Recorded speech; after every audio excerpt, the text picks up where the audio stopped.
Well, if you've seen my video, How to Become an Overnight Farmer, you may have taken my very unsaged advice and didn't listen to any of the warnings I told you in a very cryptic way about not becoming an overnight farmer.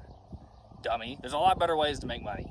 So the intent is, now you got a bunch of square bales all over the field. If your year went good and you actually made some hay and you didn't lose all your money, which is a possibility, you got to go get that hay out of the ground so your next crop, your second cutting or third cutting, depending on where you're at, can come up out of the ground and you don't get rain all over your nice new square bales.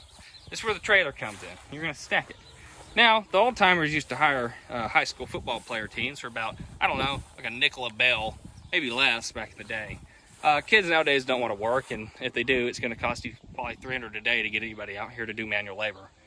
That's not very efficient. So unless you have a whole household full of young strapping males that happen to be your sons and you can force them into slave labor, or if you're too young for that like me and only have little toddlers, here's what you get next.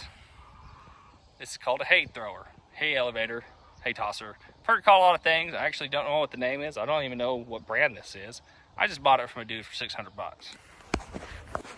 Now, the way this machine works is it does not go like this in the field.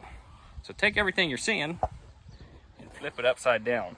Now in this direction, as you drive through the field, hay comes, and it goes right through here.